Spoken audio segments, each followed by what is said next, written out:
Oh, what is up, skis, everybody? Welcome back to another episode of the GXGamerCast, episode 146 of my little gaming show, where once a week I just has to talk about video games, whether they're new video games that I'm playing today, old video games that I grew up with, it doesn't matter, video games. And today, we got a heavy hitter. It is Claire Obscure Expedition 33. I might have flipped that the wrong way. It doesn't matter, but we're doing it, baby. And this game, just holy crap, did it ever take me over the last week, and it has wedged its way into this week's episode. But before we dive into the Claire Obscure discussion, let us discuss what I've been up to over the last week or so. As I always encourage you, the viewer, the listener, let me know what y'all have been up to. What games are you playing right now? Did you know that Metaphor ReFantazio has dropped on Game Pace? I want to play it. I'll be diving into that very, very soon, but if you playing it, let me know. Are you enjoying it? And what else are you playing? Have you been watching any new movies lately? What kind of TV shows are you diving into? Let me know, and we'll discuss. So here we go. Let's get into what I've watched. So, you know, a staple of the show, we got Dark Side of the Ring, season, I think that might have been the finale, episode 10. Oh, baby. I don't even remember who the heck it was about. Oh my goodness, Daphne. Yeah, there it is. That was a very tragic story. That was a very, very sad one. And Daphne, you know, the sad thing is, I remember her slightly from TNA. And that was at a time where I was already kind of sliding out of interest of wrestling at that time, and I remember her being very annoying because she was the Scream Queen, and she was doing that, just shrieking all the time. She drove me nuts. But I remembered her, and yeah, I did not know her story. Very, very sad ending there, but another amazing episode from Dark Side. Still trying to convince my wife to watch Dark Side, a comedy with me. I'm getting closer, but I might just have to watch it myself. My wife made me watch White Lotus Season 3. Now, I have not watched White Lotus Season 1 or 2. She has, but she claims to me that it's like an anthology sort of thing where every season's kind of a different story. So I'm like, I'm done. So it's got Walter Goggins in it. I'm like, oh, the Walt. We got to get in there. So I did, and I loved it. Wow, this show really sucked me in. Interesting characters. Weird. Just a weird show. Kind of weird. Very weird. But yeah, it draws you in. It's mysterious. Kind of reminds me of like a game of Clue or something. I don't know, but it was a really fun show. We binged the shit out of that. Watched the whole entire season in like a day and a half. 8.5 out of 10. And yes, I want to watch season 1 and 2 now. Of course, my wife says she would rewatch them, so I might be watching White Lotus season 1 and 2. I'm waiting. So while I'm waiting, I got back into Andor. I hit it with the freaking the life paddle thingies, the defibrillator. Andor is back. Awful life support for me. I watched an actually good recap on YouTube this time and actually figured out what the heck is going on in the show. Oh, so yeah, I crushed like 3 episodes right after watching that recap, and yeah, I was enjoying it so much more because now I know what the heck is going on. Like, I've shat on this Disney recap already like 7 times and 7 more times to my wife and people at work. Terrible. Just terrible. Didn't let me know what a single thing is going on. Even the recaps for, like, you know, what happened last episode, even those are terrible. Like, there's so little context of what is going on. And, like, big things, there's like, bloop, and then it's gone. It's like, okay, whatever. You kind of have to binge that show because it's really bad at, it's not a good show to watch, like, take a week off. Like, I don't know. I'm not following it. Now I'm following it. But, yeah, I'm doing good on Andor. So that's good. I am enjoying that. And I think we got a movie here. We got a movie, folks. And it's a sad one. Oh, boy. So this one I put on my list. It's on Crave. It's called Flow. Now, this one is, you might have seen it on HBO, Crave, whatever the heck. And it's got a cat on the cover. Very cute, animated-looking thing. Holy crap, did this movie ever break me in half. I knew it would. My wife already, like, she put her foot down, like, years ago. We tried to watch Life of Pets. And she, like 20 minutes into that movie, she's like, no, I can't watch this. She just does not watch. Can't do movies with animals in it. Even if they're cartoons, even if it's nothing sad about it, She was like, no, not doing it. And I was like, chicken. And now I've watched Flow, and I think I too am going to retire from watching movies with animals in it, because holy crap. Maybe Zootopia. We were good with Zootopia. That's different. But holy crap, Flow. Let's talk about it. Oh, animation, unbelievably beautiful. Holy crap. That's why I put it on my list. I'm like, damn, that looks beautiful. And it's a pretty simple story. It is there is no spoken words in this movie. It is all about this cat and a group of other random animals. We got a capybara, we got a lemur, we got dogs, we got a cat, we got so this great flood happens, and these animals get fucking stranded. They all end up getting onto this boat, and one by one these animals get into this boat, and it's all this different, you got a lemur and a freaking dog and a cat, like, on this boat, and they got to try and get along and survive. And they're just trying to make their way to this tall freaking structure just to get as high up and away from the water. And then, like, man, shit goes down, and oh, did it ever break me. I probably cried for the last half hour of this movie. It is so touching. It is so damn it's a beautiful movie. Beautiful, beautiful. But if you're a simpleton with animals like me, just, even though, like, well, I don't want to spoil anything. I don't, like, any form of animal in distress, be it just, like, the main animal is a black cat. I own a black cat. His name is Ronald Van Donald, RVD for short. And that cat in the movie, we'll call it Flo, it very much so sounded and acted like my cat, and just watching it in the movie, I just, boom, that was my cat in the movie, and whenever he was in distress, I was in distress. I'm like, oh God, I just want to help it. There's no people in the movie. I don't know what kind of world it is. Magical, beautiful world. The animation, again. One of these movies, I think they've made fun of it in Family Guy or something when you're at, like, the theater, and before the movie starts, it's like, oh, produced by, animation by, this by. This movie had I shit you not, about 15 different companies that worked on it. But if you watch it and you watch the animation, it's like, okay, I could see a lot of different hands having to be needed to make this, because the water in this movie, man, holy shit, there's a scene where the water just starts to go away, and it is gorgeous. Absolutely freaking stunning, the animation. And there's a scene where, like, the cat has to, they got to feed themselves, so the cat goes into the water to chase some fish, and that's kind of the cover art of the movie, is like when that cat is down in the water catching fish. Absolutely gorgeous. But there are some absolutely devastating blows in this movie, I will not lie. Like I said, oh, I'm a big tough man. No, I'm not. But yeah, it got me good, cried like a baby. Haven't probably cried like that to a movie since Blackfish, and if anyone has seen Blackfish, you probably... So yeah, we don't need to go down into details with Blackfish, another just tragic story. Flow is not Blackfish, but it definitely made me cry because animals were in distress. So if you're not okay with that, don't watch Flow, but it's a 10 out of 10. This movie's a 10 out of 10. I was blown away with it. The animation, the simple story was just so beautiful, and I just loved the fact that it was done with animals. The flow of the movie, if you will, the pacing of it was phenomenal. Like, the fact that it was just so good, man. It flew by. It's not a very long movie, 90 minutes, how long a movie should freaking be, and it was incredible. I loved it. It was amazing, but watch it with a warning, get the tissues ready, because I just fell apart. It was bad, but it was so good. 10 out of 10 for Flow. Incredible movie. Let's talk video games. Playing video games. All right, Final Fantasy VIII, still playing through that. Not much new to report there. Just making my way downtown. Walking fast, faces past, and I'm homebound. Dun-dun-dun-dun-dun-dun. All right. Also played, getting ready for a potential, inevitable, at some point I'm going to do a rhythm game thing. I played through Sayonara Wild Hearts, and it only took me like 50 minutes to get through. It's not a very long game, but it was so sick. Oh, buddy. So I won't go into a crazy amount of detail because I'll save it for the rhythm game episode, but oh man, this was delightful. I literally had an hour to kill. I think I just finished Clair Obscure, and I'm like, oh, my wife's not home for another hour. What can I do? I'm like, oh, do I get into this other game that I got into this week? Or, oh, I heard this is short. Let's try and get into it. Let's see if I can beat it in an hour. And I did, and it was awesome, man. I really enjoyed Sayonara Wild Hearts, another great recommendation from Kind of Funny, and yeah, it was good. And you could beat it in 55 minutes. It's great. It was dope. Check it out.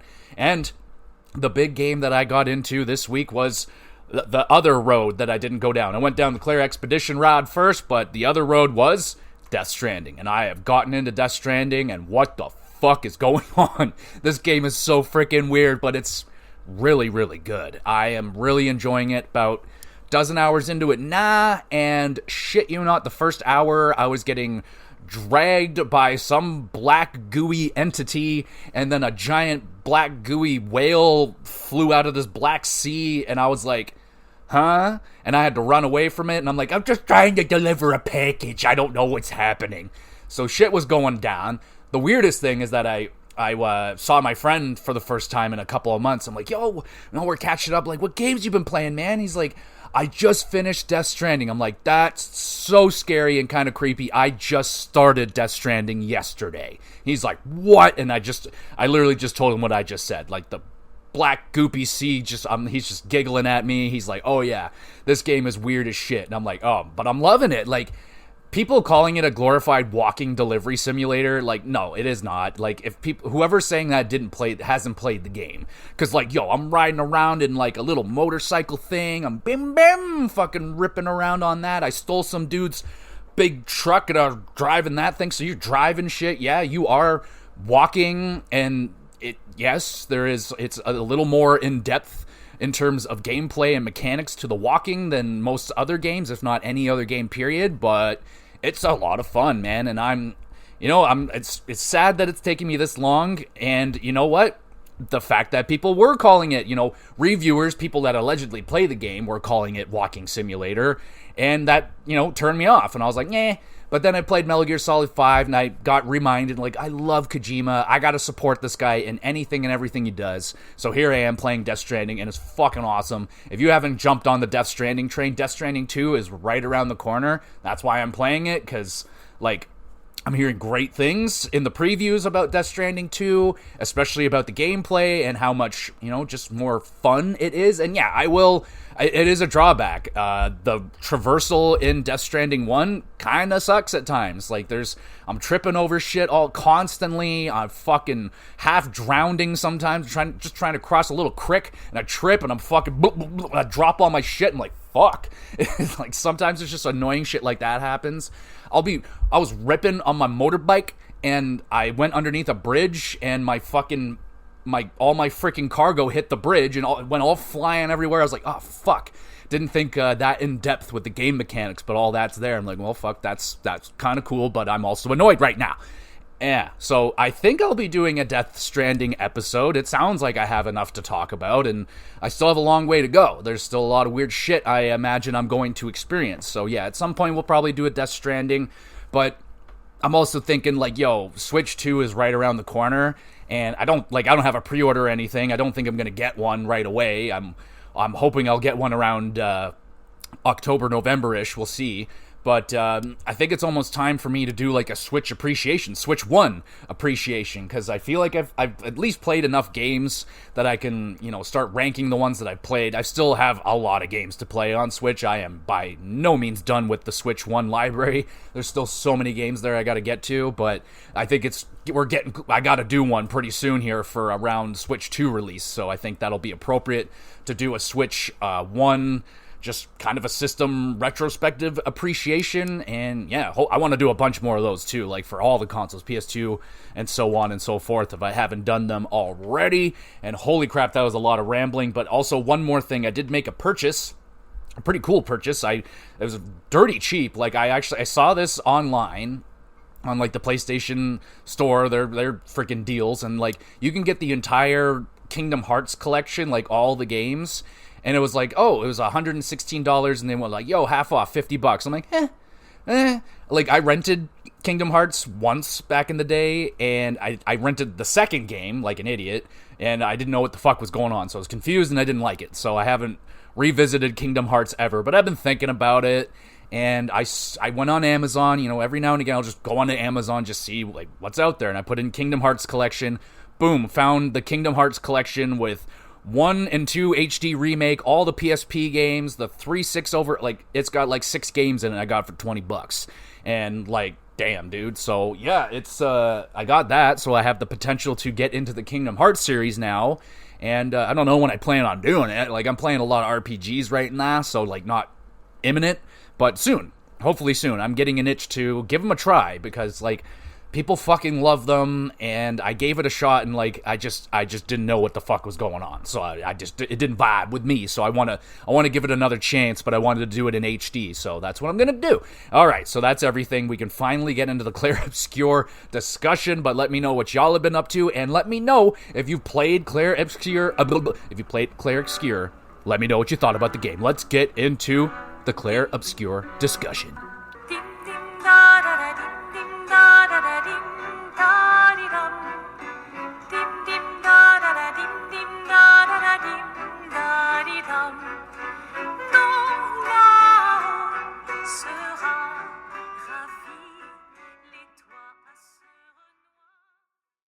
Oh, Clair Obscur.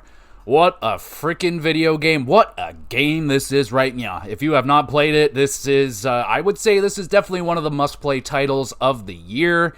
And thankfully, it's available on Game Pass, which is another home run freaking for Game Pass. It is also available on PlayStation, which is fantastic as well. So, what the heck is Clair Obscur Expedition 33?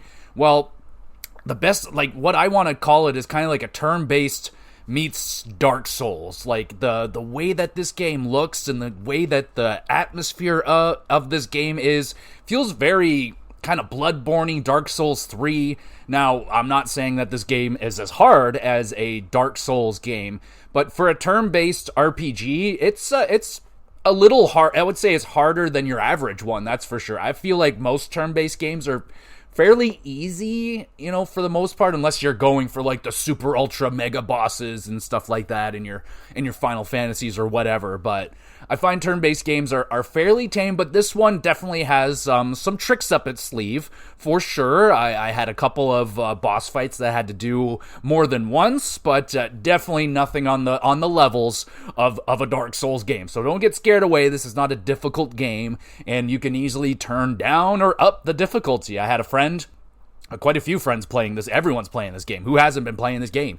But I had a friend, he said that he generally starts on like the lower story mode difficulties, and he had to turn it up. He's like, I'm just mowing through everybody. And yeah, I would say I think it's great. I think the balance of the game is very great, and we'll get into all of that. But to try and give you a little shred of light of what the story is of this game. Now, again, I'm never the best for this kind of stuff, but you are a group of expeditioners, and from what I can tell, there's been a ton of previous expeditions, and what you're trying to do is stop this gommage. And what the heck is the gommage? It's basically the Thanos snap, where people just kind of turn into flowers and flower petals and float away, and they're gone. And for every failed expedition, more people get taken away each time. I believe that's basically the concept of it. So all these previous expeditions, a lot of them are knowing that they're not going to be able to get the job done this particular expedition, so they just do things to help out the next expedition. Put up some footholds on these freaking cliff sides, or find this path, or do something, right? Take down a hard enemy, leave this note, or let you know this information, so on and so forth. So you are the Expedition 33, and our goal is to get to the Paintress, and out in the distance, you see the number 33 in this big, scary, ginormous Paintress lady. And we gotta stop her, because she's apparently doing this gommage thing, and we don't want that anymore, because people disappearing is not a good thing. So that's essentially the cliff notes of what I'm getting of it. This game is just... we'll get in there. I don't even know where I want to freaking start with this game, because there's just so many great things to get into. I guess let's start with the graphics, because you really can't start anywhere. That is a bad spot. This game is fucking beautiful. Absolutely stunning. It is my leader right now for graphics of the year. Now, taking a note, I don't play all the up to up-to-date games. I don't play all brand new video games, but this one, holy shit. Now, I'm trying to put it up against what I think is the best-looking game that I've played in Hellblade 2, and they're very different games, obviously. Expedition has a lot more action and movement going on, and Hellblade focuses in more on storytelling with facial emotions and stuff like that. So, I mean, in terms of, I like the way that Claire Expedition looks in terms of its art style, and just the art direction of the game is just unfreaking believable. Oh my goodness, man, I can't even tell. One of the first areas you explore in this game, it's called the Flying Waters. I was blown away. It might have been the second area of the game, and I'm like, oh my, this is one of the most beautiful things I've ever seen in a video game. Like, it's this, like, standing underwater. Like, you're underwater, but you don't have the terrible movement of being underwater. It's a match made in heaven. So you got fish floating up above you, and whales, and, like, it's just stunning, and coral reefs, and I was just like, oh my god. Like, it really reminded me of Returnal in one of the late levels there where you're underwater, and a rare case where, you know, underwater was actually awesome in Returnal, but just how stunning it was to be underwater, and oh my goodness, man, that place was stunning. There's, now, like I said, with Hellblade, they do a much better job in the animations of the characters. In Clair Obscur, they look great. They are excellent, not on the level of Hellblade, but still very, very good. Now, the facial animations and, like, the mouth movement isn't quite there. It could be cleaned up, but take into account, this is by, I wrote it down, developed by Sandfall Interactive. I am certain this is their first game that they've made, and what a fucking start. Holy crap. This feels like a game that's, like, from a company that's been making games for a very, very long time and have figured something out. Like, you don't fucking get games like this on the first go. So the fact that they have done this is simply incredible. Back to the graphics, though, just hanging out at camp and stuff. Like, you can, along your adventures, you'll make camp. And when I love camp in video game, man. Oh my goodness, like Red Dead Redemption camp all time, The Witcher. What other? I just recently had a game with a really good camp in it. It doesn't matter. This game's got a great camp, and of course, like, you camp at night and you get to look up at the gorgeous stars, and that's just one of my favorite things to do in life is go camping and look up at the stars from a not light polluted area. You know, it's fucking, it can be life-changing sometimes, you know what I'm saying? Especially if you're doing some shrooms. It's crazy. But damn, dude, I can just, there were so many times I would, you know, when, back in the old E3 days, when you would watch someone play the demo, and you're like, people don't play games like that. We're not just slowly, like, panning around and slowly interacting with the game.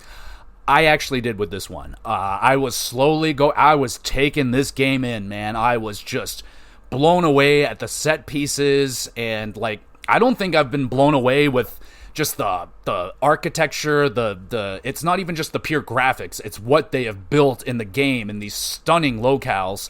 I don't think I've been this blown away since Dark Souls 3. Like, I didn't know what was coming, and this game's relentless. It's just one amazing area after another amazing area. What's another freaking one? I got so many written down here. Well, not so many. I got enough.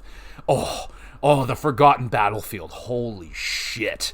It's a battlefield, but a battlefield that has never been cleaned up. It is just caked with bodies of previous expeditions and battles, and it is awesome. Like, it is just disgustingly awesome. It reminds me of what, like, no, I'm going on like a history lesson here, but you hear stories of what it was like in the Genghis Kong era, where he was just besieging everything and just laying waste to countrysides, and people would be walking, and what they thought was a mountain in the distance was actually a pile of stacked bodies so high that they thought it was a mountain range. Like, that's, now it's not quite to that scale, but I can just, like, just walking around in that area, and you're just like, my god, there's just hundreds and hundreds of bodies, and they're all so detailed, like you could see them like in their final position, and it's just like very chilling. It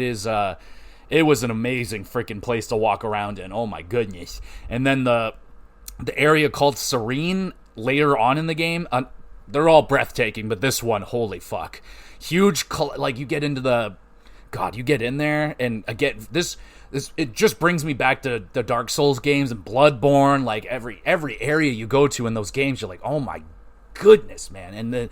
And you get into this, and you just get in this ginormous Coliseum, and you're just expecting this ginormous health bar to go across the screen. It doesn't, but you're just expecting this giant Coliseum. You're like, something crazy is gonna go down in here, and it does, but like later. But you're just the scale of it is freaking ridiculous, and they have these ginormous like banners that are just blowing in the wind, and almost every area has like just gorgeous petals like floating down from the sky. Like, oh, this game's atmosphere is just unfreaking believable. It might be unmatched. It might be one of the most beautiful worlds I have ever seen created in a video game. It is absolutely stunning.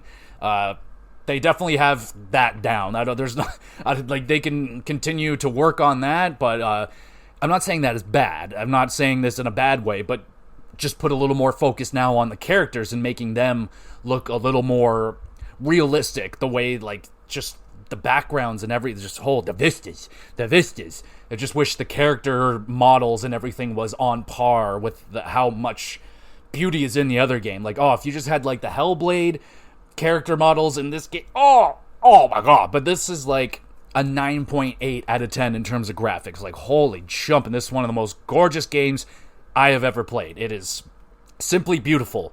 And the other thing, I would say this is even better. It's the music. The music in this game should be illegal. It is so freaking good.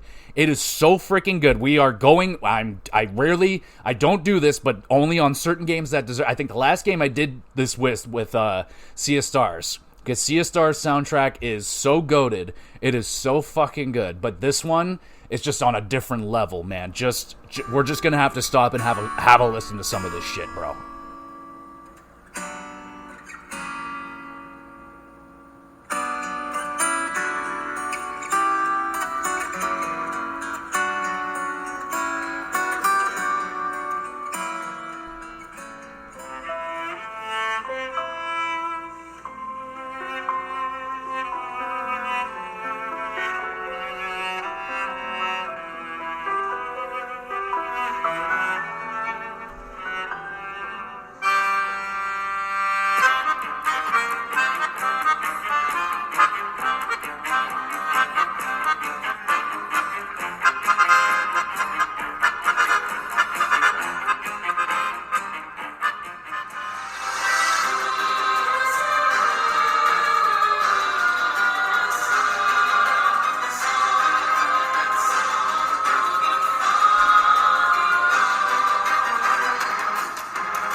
Just saying, that's some good-ass music right there, and you can listen to it yourself. There's like 130 some odd tracks, but it's worth it, man. This soundtrack is freaking unbelievable.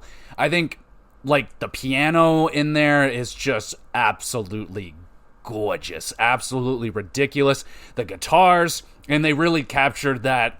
I don't know, I feel like I'm in France when I'm playing this game, that's for sure. There's definitely it's a French game, right? It's developed in France, and it definitely revolves in the area of France. It's European as shit, and the music is freaking believable. For a AAA game, it really sticks out there. Like, there's a lot of games that just kind of, I don't know, it's operatic, it's big and epic, but it doesn't really stick with you. Like, dude, that mime music, when you fight, there's like a weird-ass mime that you gotta fight, and that I put that music in there, and first I was like, holy crap, man, like the range on it. They got like weird kind of catchy jingly jams, you got freaking epic super sad piano melodies, you got crazy over the top operatic music. Like, it's got it all. Just golly, the music is goated. Absolutely, it's definitely the tops of the list for this year. It's definitely going to be like one of the best soundtracks ever. This soundtrack is unfriggin' believable. I love the music in this game.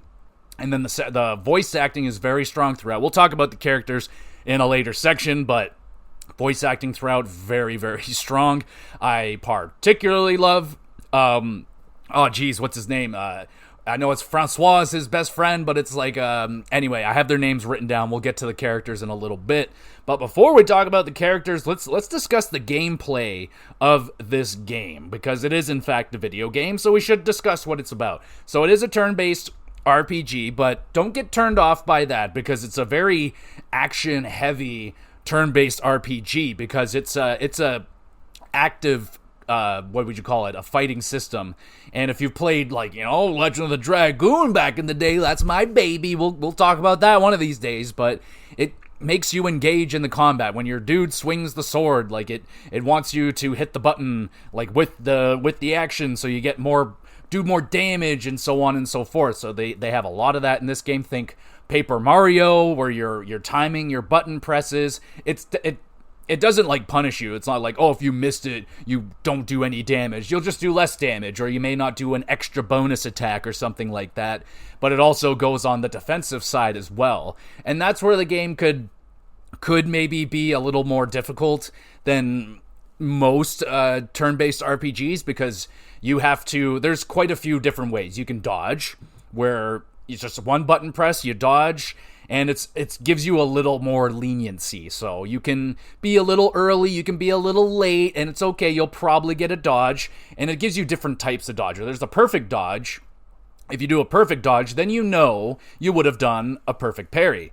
Parry is the other way you can dodge things, so pretty straightforward. This one, you don't have as much of a give for error with a parry. You got to be pretty precise with these ones, but risk and reward.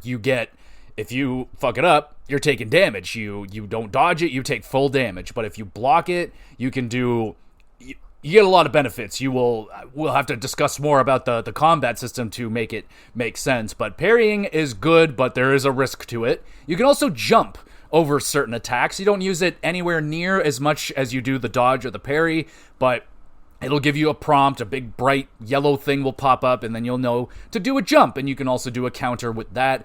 And then there's a third, like, special counter. Again, a big old prompt will happen, and you'll have to do a special parry to do that one. And again, the timing is gotta be on, and depending on the enemy, there's lots of different enemies in the game, and they all got their own little patterns. The bosses have their own patterns, and it gets harder as the game goes on. They like to play with their little delays, like, and you're like, oh, damn it, and I dodged like 17 times because I was panicking and shit like that.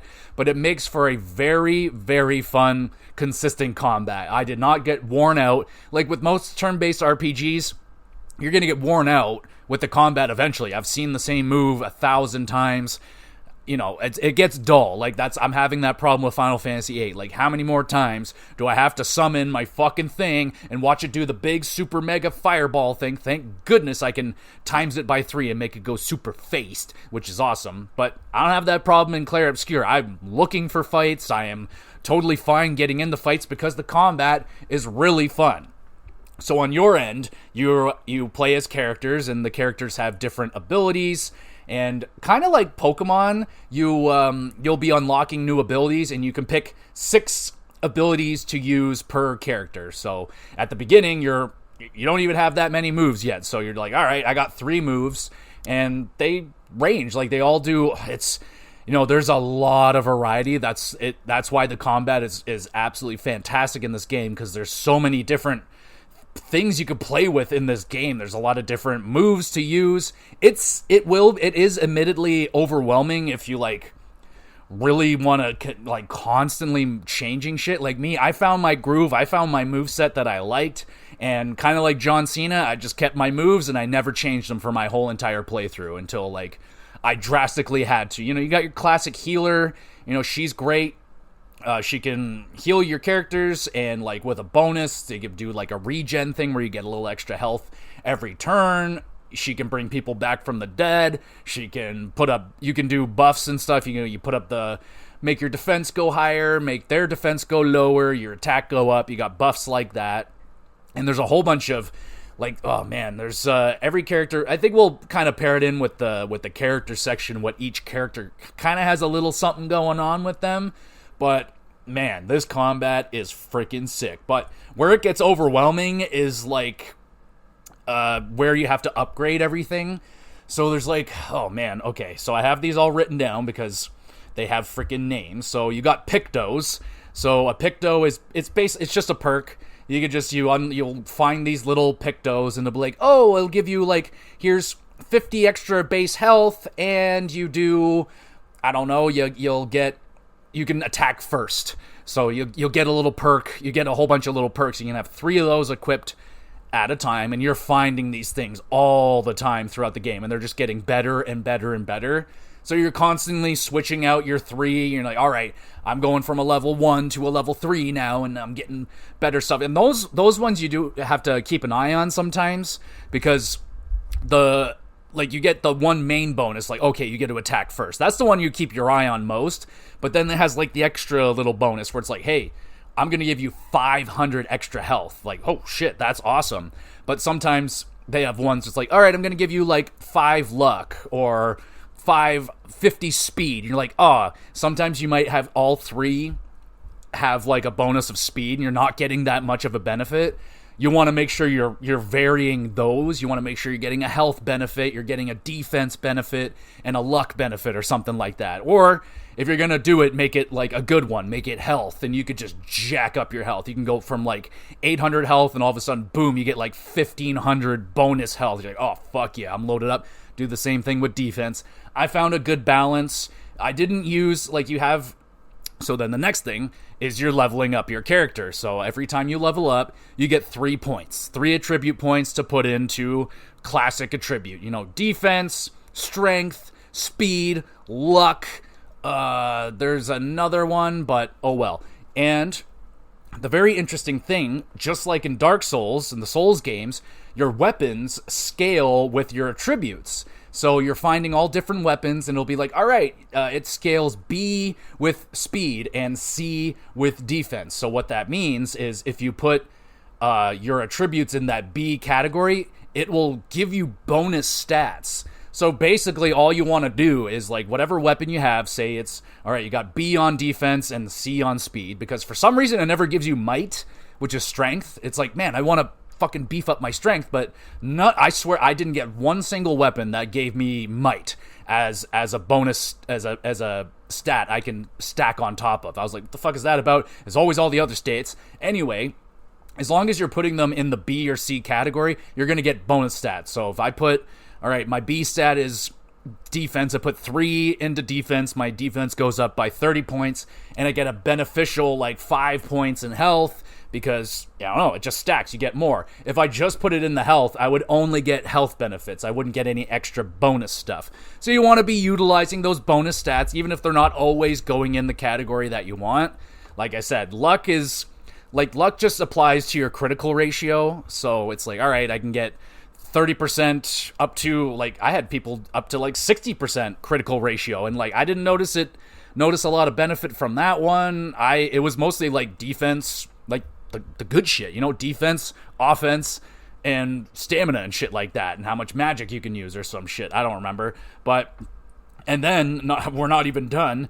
So the weapons can scale. I talked about that. And then you get the one that really overwhelmed me was your own character skill tree. So every character has their own skill tree, and you're leveling, every time you level up, you'll unlock a skill point, and then you can fucking go into the huge skill tree and start picking out, and that's where you can pick new moves. Like, oh, I can get a new fire blast that costs 9, so in combat, you're, holy jeez, this is where, like, it sounds super overwhelming. I promise you it's not.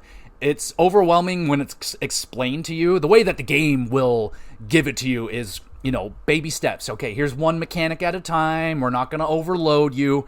I just found it very tedious towards, like, once I got into like the second third of the game, I'm like, oh, I don't really care about unlocking new skills, because I have the skills that I want. I have the skills that I like. And looking forward, I'm like, a lot of the big awesome skills, I'm never going to use them, because they're like, yo, you need 9 points to use it. And these points, when you're in combat, you build up like points for attacking and blocking and doing, just engaging in the combat. You'll start building up points, and those points are basically used to use your special attacks, basically like AP.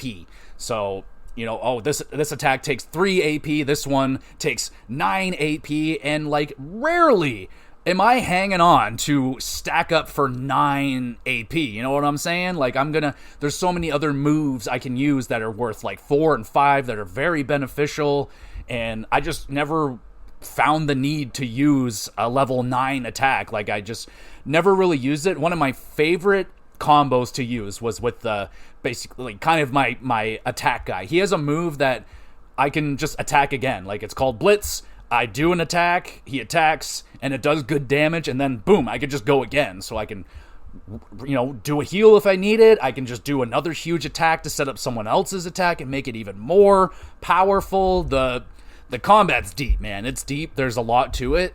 Like I said, it's only overwhelming if you want, like, you can make it very hardcore if you want to go into the higher difficulties where these, every stat matters. When you're just playing it for fun, playing on normal, you could just dick around and just have fun with it. It's really not that crazy. You can just, and it even has an auto like thing. Like it'll just fill it up for you if you want it to. Like it'll do everything for you, and you can just play with it as it is. Like basically just catching a Pokemon and then just sending it out there and like, all right, what moves we got? All right, I'll just go with these. This is fine. I'll work with it. So you can do that if you want to, but it's very customizable. There's a lot you can do with it. And like I said, every character's kind of got different things. You got like elements, you got magic, you got like, oh yeah, baby. There's a lot to it. It's extremely fun. It is, I think I still like the Sea of Stars combat more because there was more of a level of strategy to it.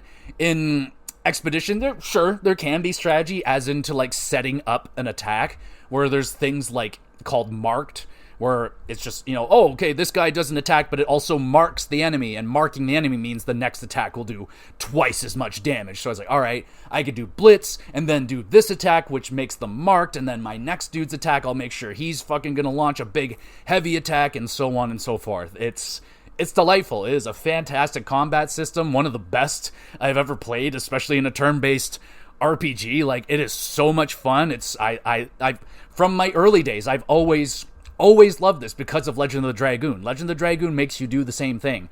Some people fucking hate it. Because Legend of the Dragoon was one of my earliest, turn-based RPGs, I grew to love it. And, that's why I love Paper Mario, because of the timing battle system. I love that shit. I don't want to just sit there and watch them do it. It's way better if I have something to do with it. If I hit it at the right time, I can get extra damage. If I block it at the right time, I take no damage. And if you happen, like, let's just say the dude rings off a 4-hit combo and you perfectly parry all 4 of those attacks, you do like a super parry attack and it does big damage, and if the attack happens to be against all 3 of your characters, all 3 of you parry at the same time, you do like a triple attack, and it's just so good. And my homie Rob at work, he's getting deeper into the game. He's doing like all the side shit. I couldn't find half this. I don't know what he's talking about. I was like, I thought I was doing pretty well at finding everything. Like, there's some of the bigger boss fights I didn't bother with, but he says that he's seen people doing like 5 million damage. I was like, what the fucking fuck? I was doing like max, like, I don't know, like 60, 70,000 damage. Like, you can take this very, very far. So, and you will. There's like, I've tried to fight this big boss called Sprong or something, and like, I was hitting him with my biggest attacks, and I was not even scratching him. So I was like, okay, so you're one of those, like, all right, level everything up to level 99, get the Knights of the Round and all that Final Fantasy VII shit. No, thank you. I'm not about that. If you do it, good for you. I'm proud of you, but not for me. So, back to where the fuck are we even now with this? Like, like I said, it's probably worse for me to try and explain the combat because it makes it very convoluted and makes it sound very complicated, but it's very not. It's rather simple, and the way that they explain it to you is absolutely fantastic. Okay, so other things that you're doing, let me see, looking through this stuff, we talked about the weapons. There are, like, so traversal in the game, I will admit, so you can, like, change the character on the fly whenever you just hit the button and you change whoever you want to walk around as. The one girl, Luna, she can float when she doesn't run, she doesn't walk, she floats. So I used her for walking around the whole entire game, because instead of, like, heavy storms, I was like, fuck that, I could just nice quietly float around everywhere. It was delightful. It was awesome. So I used Luna the whole entire game to get around. It was way better, it was quieter, and it was just awesome. But there is some platforming, like you do have to traverse some stuff every now and again. Very, very light. And I'm talking very light, like so much so that, like, even though the platforming isn't very good, there's so little of it that it's really not a problem. And there's even, like, this challenge that I did it. There's this giant tower that they make you climb, and it's literally like the epitome of what I hate about platforming is climbing a giant tower, and if you make one mistake, you fall all the way down to the bottom and you got to do it all over again. I did it. I fell down twice, but I made it all the way up there, and wasn't worth it, but I did it to see, to test the platforming. And yeah, it's not very good. It's not very precise. It's not very accurate, but they don't use it, so it's okay. It's a pass for me, but I will mention it that it wasn't great. But overall, the gameplay is fantastic. I love the battle system in this game. It is awesome. And what else is awesome? We'll move now to, like, creature design and characters and all that stuff. Let's talk about the fucking, what is his name? The Curator. That dude is terrifying. So he is at your camp, and at camp you can upgrade your weapons, you can upgrade you have, like, healing potions and stuff that you can use in battle. I need to heal this person, heal them. You can upgrade how many of those you have. You can also, like, give your person, like, action points, the points that you use. You can give them, like, 5, and another one's the revive, so you can upgrade all that shit, and you can upgrade your weapons.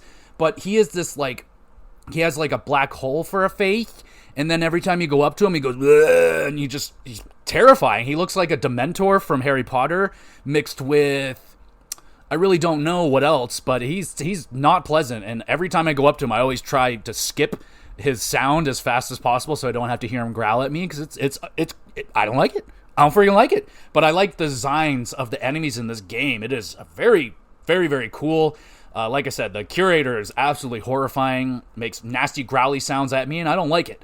But the Gestrals, those things are really neat. They're like little wooden creatures that have, like, a paintbrush for a head or something. I don't know. They're really cute, and they love fighting. They love to fight, and they're rather witty. They like to make fun of you, and they're freaking really cool. I talked about that mime. I don't know what the fuck is up with that mime, but you find this mime. They're scattered throughout the game, and every time you beat them, you get a cool little mime outfit or hairstyle for your character, and you can customize your characters like that. And they have some really funky outfits, especially Luna. I don't know what, I had, like, bathing suits for her, like, little schoolgirl outfit. For the most part, I had her rocking the French beret and, like, the just kind of a French skirt thing. I thought she looked fantastic with the sunglasses and everything. She looked awesome. But they have, like, they have, like, baguettes on their freaking back and everything. Everyone's got the what do you call, the French beret, you know what I'm saying? So I really enjoyed that, being able to customize the hair and some of the outfits of the characters. Some of them didn't have very creative ones, but some had really, really creative ones. So I like that. Always, whenever I found the mime, like, oh, I got to take that mime down and see who's going to get the mime outfit this time.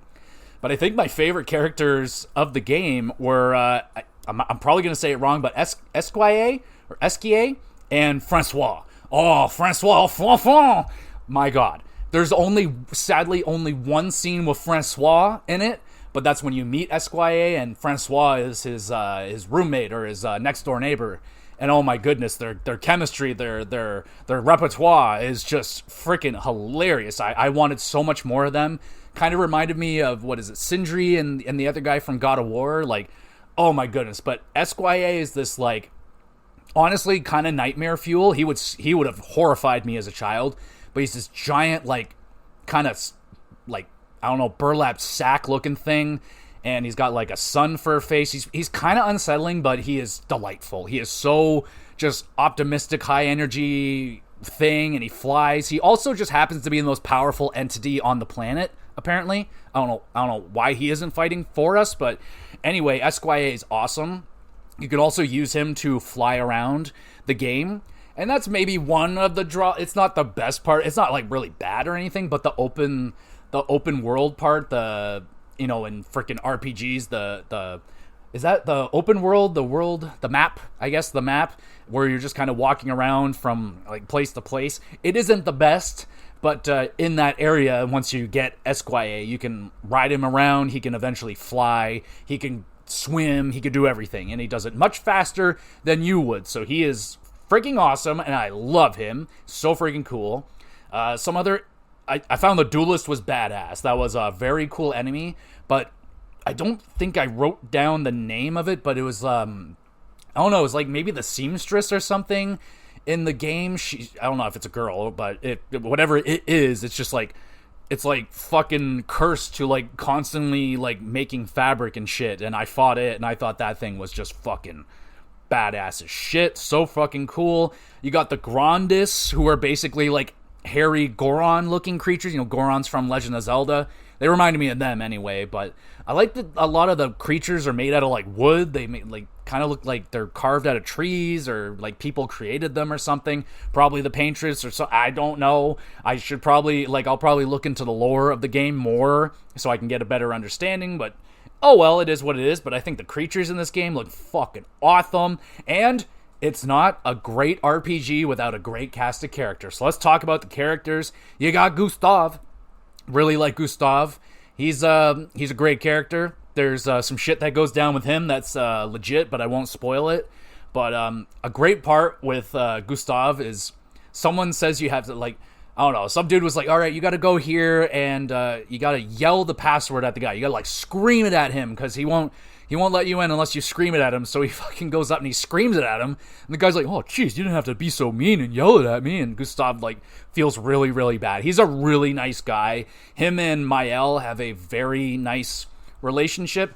And I don't fully understand this, but aging is, like, different. So, like, 30, I think it's, like, the age of 30.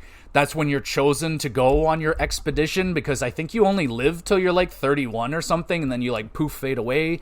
I think I'm a little hazy on them details, but so everyone here is like 30 years old, but except for Mael, she decides to join the expedition. She's only 16 years old, so she's got some beef. She's got some shit that she wants to settle, and she wants to settle it right now. She doesn't want to wait till later, but Mael is great. She's I don't know.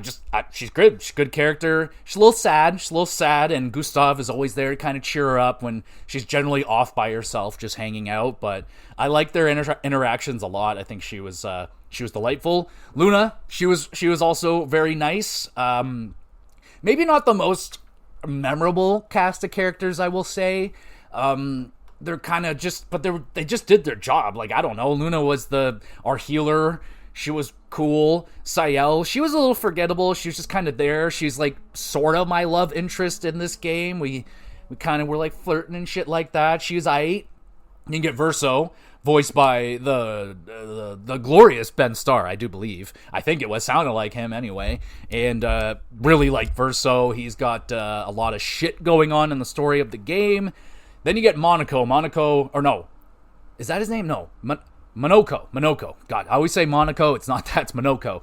He is awesome. He's a little different from all the other characters. He's kind of a hairy wooden creature that has a mask for a face, sort of, and he doesn't really, nothing moves on his face, but he is hilarious. I love Monoko and Verso. They're kind of like, they've been out here. They've been out in the field for a lot longer. I'm not really going to go into much more detail, but they've had a lot of history, so their chemistry is quite good as well. And Monoko has an interesting fighting style where he actually tears off the feet of all the enemies that he beats, and then he can absorb their powers by using their feet. I think he eats them, or I know he cuts them off. I'm not sure if he eats them to use them, but whatever creature he steals the feet of, he can then become that creature and use their abilities, which is dope. So, like, there's some really assholey enemies, that do some really big damage, and you get to use their moves on them, and it's rather satisfying. It's really cool. And he also has, like, this wheel that spins every one of his turns, and it'll land on a particular, what would you call it? A fighting attack. There's like agile, there's like healing. So if you do one of those attacks that it lands on the wheel, it'll do a bonus thing, which is great. So like, oh fuck yeah. So you want to be doing that and have a good range of different abilities. And with Luna, she was pretty element heavy. She can use all the elements, and she had a really good attack where she'll like every element that you use, it like kind of slots in a token into this thingy, and you can have 4 of them. And then there's an attack that you can unleash those tokens, and if you have all 4 of them, it does big ass damage, and it only costs like 3 attack points to do. So it was like really useful because she's always like healing people. You can, the usual thing, you can burn people, and you can like stack the burn. So like I had that thing stacked up like into the 30s. So like the more you stack it, the more damage per turn it's going to do.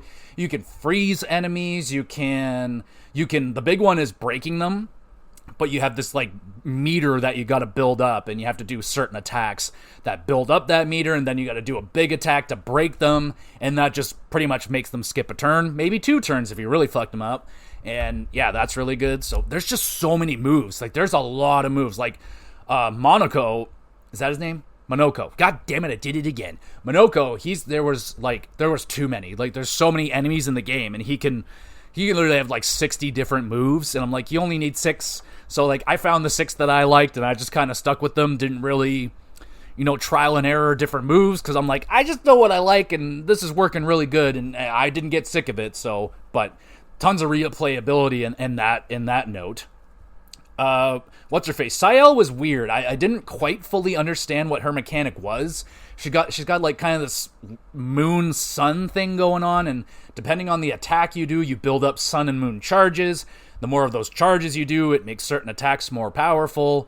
And she also can stack this like black card on people. I don't know what the fuck it's called, but you stack those things, it'll also make attacks more powerful that she has. So she was actually kind of a powerhouse for me. She had an attack, like this 6-hit attack that she would do, and if you charge it or whatever you're supposed to do, it does big ass damage. At least for my game, she was doing big, like 60,000 damage on that. She's doing like almost 10k per hit. So you max out at 9,999, but there's a thing you unlock later, and you can go over that, but that's later in the game. What else do we got? Who else has like cool stuff? I don't know. Gustav and Verso are kind of just like, they can do a little bit of everything. Like everyone can do like different attacks. Everyone can kind of do not everyone can do like earth attacks. Not everyone can do light and dark attacks, but I feel like ice and fire are pretty much everyone can do. Anyway, that's pretty much all the characters. My favorite is Monoko. I love Monoko in terms of the characters that you're using in your party. I freaking love Esquire. That guy is the homie. I freaking love that dude. He's so good. But yeah, good group of characters. Not the most memorable, but except for there is, but I just don't want to spoil the moment because it's really awesome. And there's a really awesome decision that you have to make at the end of the game that like, holy fuck, I did not know what to do. I actually asked the internet, pretty much. I was like, okay, I don't know what to do here. So I was just like, okay, what are the results? I saw them. I was like, okay, I want this result. And then that's that. So this game fucking rules. Oh my goodness.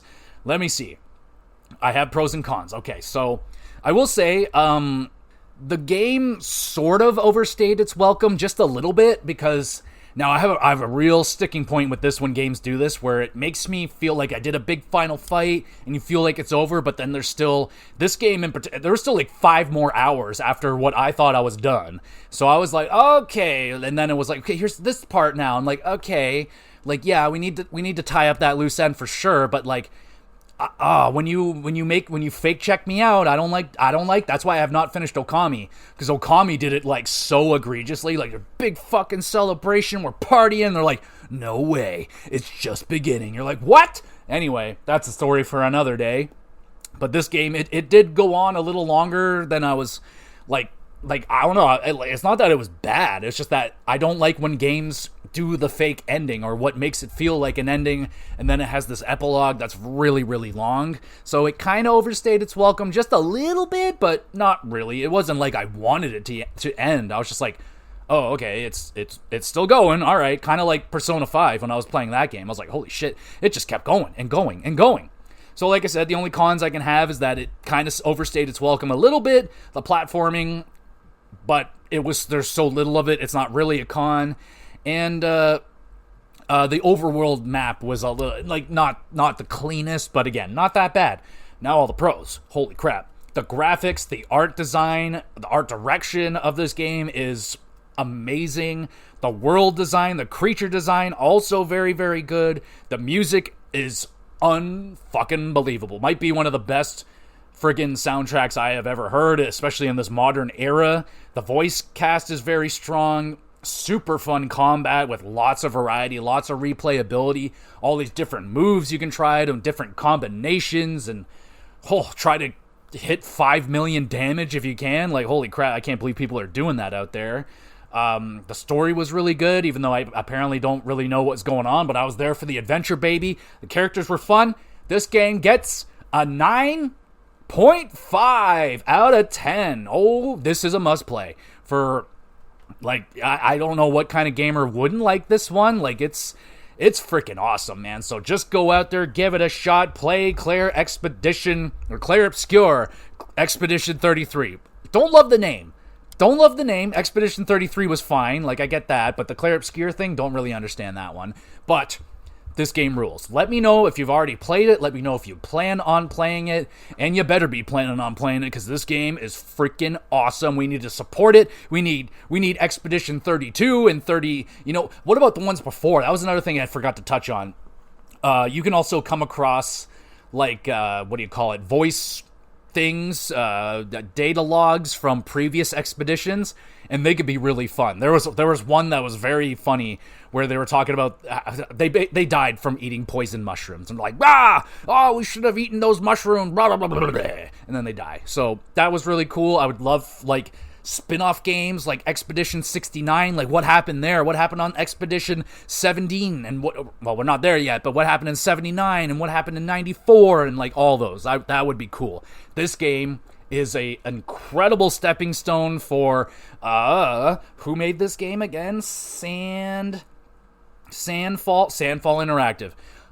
You got my attention, y'all. I am all over whatever you guys are doing next. Whatever, if it's the next expedition, I'm all there for it. This game freaking rules. Get out there and play it. And there we go, everybody. Another episode done. Thank you so much for listening. You the best. You want to be even more of the best. Make sure you're reviewing the podcast wherever you're listening to it. Drop a comment. You can drop comments on Spotify, and I upload all of these episodes to the YouTube channel, GamerGX Videos. You can follow the links in the description. Go over there, subscribe on YouTube, drop a comment on one of the episodes there. I'll answer any questions about wrestling, video games, or hockey. That's what I apparently am good at. But yeah, just send them on in. Let me know what you're playing, doing, all that stuff. If you have an idea for an episode, let me know as well. That's always welcome. I have a Twitter page as well. You can check that out if you want to. I put up announcements as best as I can. And in terms of what we're doing with the podcast in the next week or so, well, Stanley Cup Finals are here again, so we got another rematch from last year, so we'll be talking about that, and we should be able to start getting into the off-season breakdown, so be on the lookout for that. Wrestling recap, there was a lot of wrestling last weekend, so I had 2 extra bonus pay-per-view reviews for AEW and NXT, so you can check those out. Should be in the clear for hopefully a little bit here, give me a break, and so I can watch something other than wrestling for a weekend. That'd be key. And the hockey, the wrestling, yeah. In the next GamerCast, I don't have it solidified yet if it's going to be Final Fantasy VIII. If it isn't, I think I'm probably going to do a Switch episode and just give out my love to the Switch and how freaking awesome this console is, and we'll be ready for Switch 2. Who knows? Maybe I got lucky and I'll get a Switch 2, and there'll be one there at the store when I go. So who knows? I'm not really looking for one, but if there's one there, why not? But hey, let me know if you got your Switch pre-orders in. Hopefully they didn't get canceled. Make sure you're checking that. And yeah, hopefully we'll be talking about Switch or Final Fantasy next week. And we'll be back again with some GX Blood Game.